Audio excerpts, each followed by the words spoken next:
Hi everyone, and welcome to the 7th episode of the Matchbox Restoration series.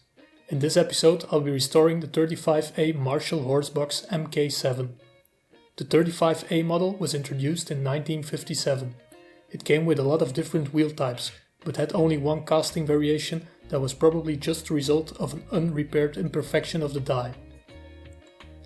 This particular model came without the ramp, as in most pictures I found online. The casting is a bit in rough shape, but I think it's worth it to get it restored. Let's get started by removing the split rivet that secures the base. I use a flat screwdriver to gently tap against both sides of the split rivet.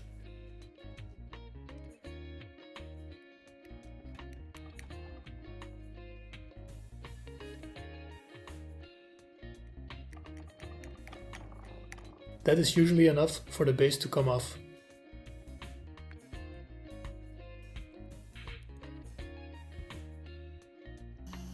The axles and wheels come off by removing the small rim on one end of the axle.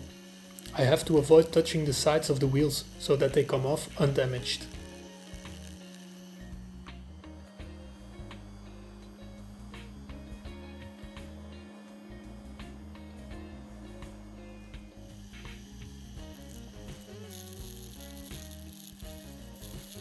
While removing the rim of the other axle, the part where the axle sits breaks. It looks like I have some extra repair work to do. Anyway, the wheel and axle has to come off, so I continue grinding away the rim of the axle. Eventually it comes off and I have a clear view on the broken part of the casting.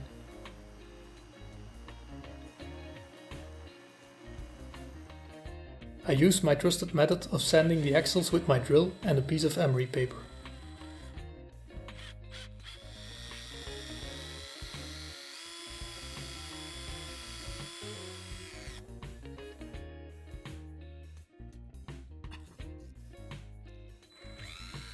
After sketching some modern artwork on a larger piece of emery paper, the axle looks a lot better. In my quest to improve the airbrush work, I'm experimenting with some other paints. I'm trying to match the color of the horsebox with some yellow ochre Galeria acrylic paint. These paints need quite some thinner to get it in a usable state in order to work with an airbrush. After stirring for what seemed like hours, I can check the color against the original one. It seems a bit too bright, so I'm mixing it with some X1 black Tamiya acrylic paint. I'm getting closer to the color I want now. After mixing some X2 white Tamiya acrylic paint, the paint matches the original color, so I'm good to go for the next color. The deep red color of the cap resembles the color I used to paint the Pontiac GP Sports Coupe, but since I only have a small amount left, I'll have to mix the color again. This time I'll be using the crimson red Galeria acrylic paint. I add a good amount of thinner and stir the paint until it reaches a good consistency. The crimson red on its own is too bright, so I once again add some X1 black Tamiya acrylic paint to darken the color. From the first try, it gives me the right color for the base. As I told in the beginning of this video, the ramp was missing, so I ordered a new one from Model Supplies in the UK. The new one looks okay, but needs some filing to get some of the details right.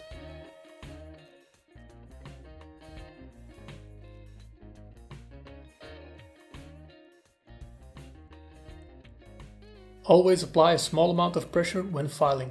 It's better to check in between small adjustments rather than needing to remodel the parts where you filed off too much material.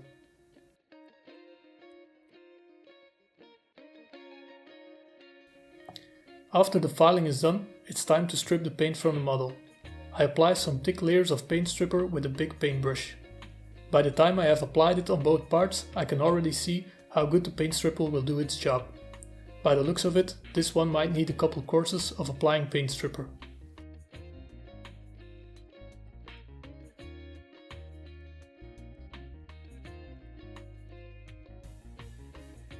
After 15 minutes, I gently brush off the paint from the model with a metal brush.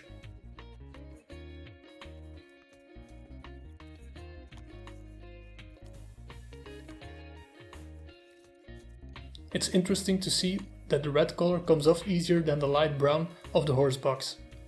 After a few repetitions of this method, all paint is removed. With all paint removed, I can start repairing the part that broke off when I was removing the axles. From what I've seen in other restoration videos, the superglue and baking soda method would be a good solution to fix this part of the casting. I must say my first attempts included a lot of messing around with both ingredients up to the point I decided to start from scratch every time I messed up.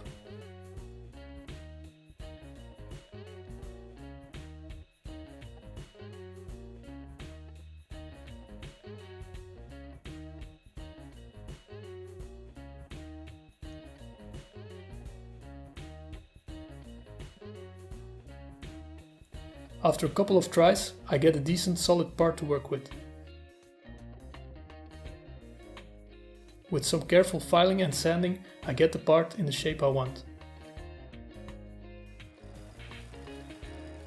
Although I'm a bit hesitant to use my drill press to drill the hole into the new part, I figure it would be the better choice rather than to drill the hole with my hand drill. Luckily, everything went according to plan and the repair looks pretty good.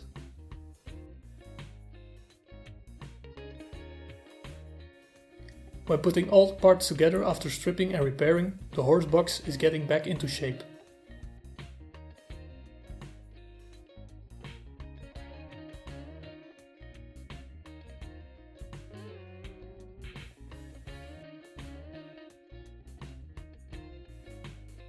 I go outside for a change and put the base coat on.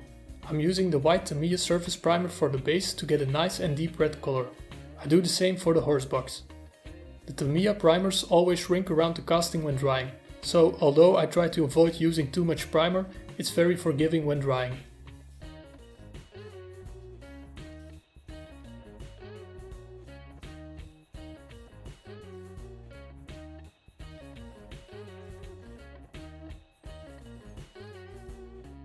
Using my new compressor for the second restoration, I start painting the horse box as this has the lighter color of the two parts that needs to be painted. First some light coats, then some thicker coats to get an even finish.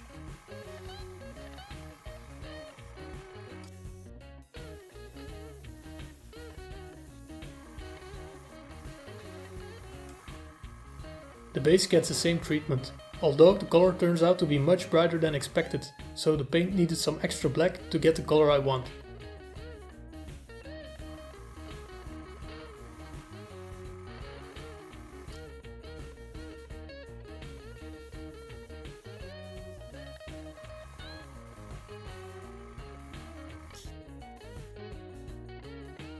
When the paint has dried, it's time to put on the trim details.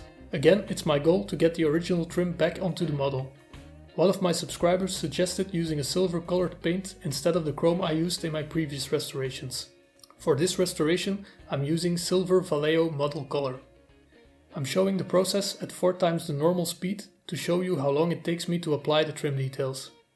The lights are rather easy to get right, but the grille in the middle is a real pain.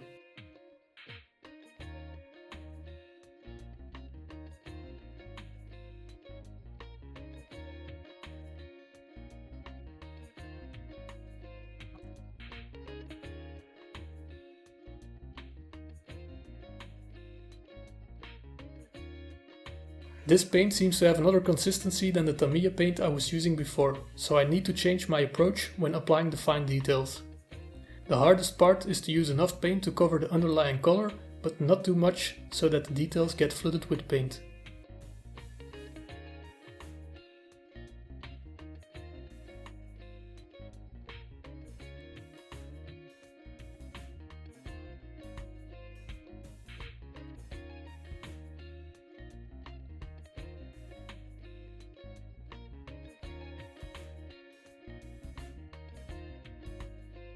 When the trim details are dry, I applied a final clear coat as the acrylic paint I used with this restoration doesn't have a gloss finish.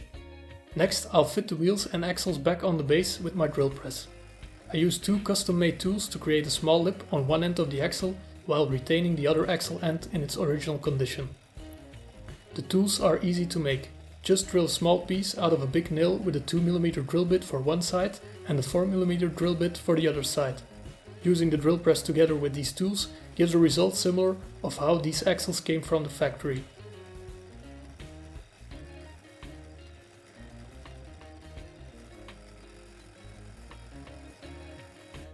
All that's left now is putting the base and horse box back together. First I put the ramp in place.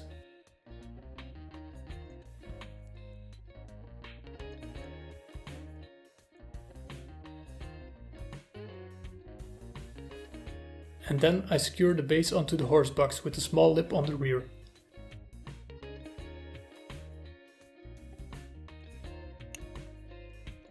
Whoops. And that's it. The Marshall Horse Box MK7 looked like it could use some TLC. It was missing its ramp and the paint was chipped off all around the model. Now it's ready for some more years to come. It has a new ramp fitted and the trim details renewed. The unexpected repair work on the part where the axles fit the base turned out just fine.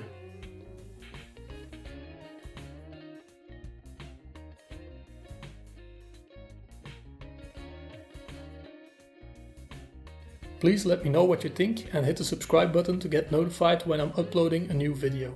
Also keep your eye on the community tab of my channel where I'll let you know what I'm working on. If you'd like to have some more exclusive insights and previews of my next restorations, please join me on my Patreon page. And as always, thank you for watching.